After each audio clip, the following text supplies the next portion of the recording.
L'étape suivante, c'était de alimenter ce tableau avec les effectifs, donc entre les variables suivantes qui étaient perte contact qui, donc j'avais le détail ici, pour savoir à qui ça correspondait, et le croisement avec la variable âge, pour venir ici alimenter avec les effectifs ce tableau ici. Donc on va le faire avec SQ002, la première ligne, pour vous montrer ma ligne, je ne le ferai pas pour chaque. Donc il fallait donc revenir dans Exo 4, faire son tableau croisé dynamique, et donc prendre perte contact qui 2, croiser avec l'âge, faire la somme de points init, et donc grâce à cette variable, je pouvais voir le nombre de personnes, c'est ceux qui ont répondu oui à cette question de perte contact qui SQ002. Ben, en fait, moi, ce dont j'ai besoin, donc je vais tirer mon vide ici. Ce dont j'ai besoin, ce sont ceux-ci, en fait. Voilà. Ceux qui ont répondu oui, en fonction croisée avec l'âge, j'ai juste compté mes effectifs pondérés, et j'ai le nombre de oui à cette variable, c'est-à-dire ceux qui ont coché cette première modalité qui correspond à personne de votre famille proche. Il faut que j'ai fait mon copier, j'ai plus qu'à faire mon collage spécial valeur pour venir alimenter ce tableau-là. Alors je vais vous montrer ce que ça donnait une fois qu'on avait terminé. Une fois qu'on avait terminé, on avait ce tableau ici complet.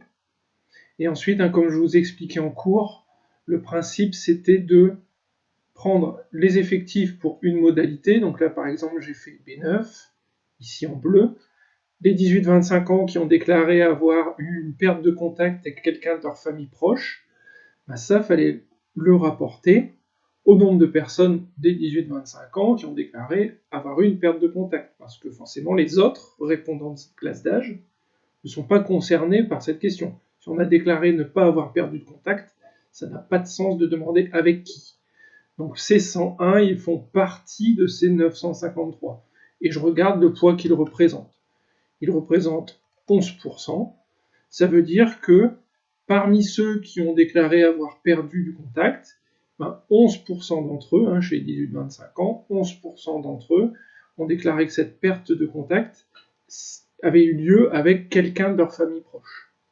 Et on faisait comme ça pour chaque classe d'âge et pour chaque catégorie de personnes, et on obtenait ce tableau qui permet de voir que, voilà, c'est ce qu'on avait dit en cours également, les amis, ça concerne avant tout les jeunes, et plus on avance en âge, moins la perte de contact concernait des amis.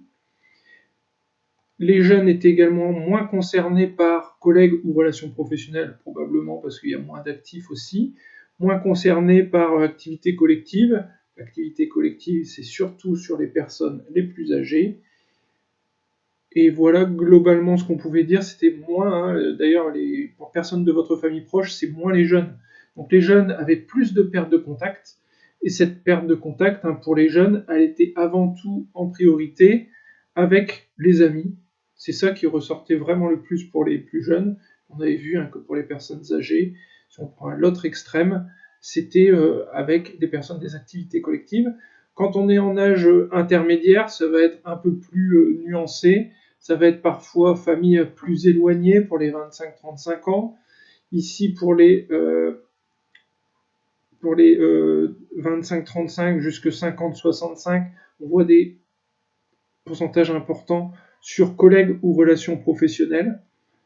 Donc voilà, globalement, les éléments qu'on pouvait repérer, puis après, bien sûr, dans la suite de l'exercice, l'idée était de faire la même chose avec les nouvelles relations. Ces nouvelles relations, elles étaient plus souvent chez les jeunes que chez les personnes âgées, même si les différences étaient assez nuancées.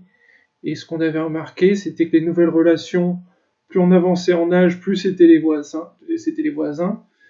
Et les personnes rencontrées en ligne, ça concernait avant tout les jeunes. C'est les jeunes qui ont surtout fait de nouvelles rencontres en ligne, bien sûr. Plus on est jeune, plus on est attaché aux réseaux sociaux, etc. Donc ça concernait beaucoup moins les personnes les plus âgées.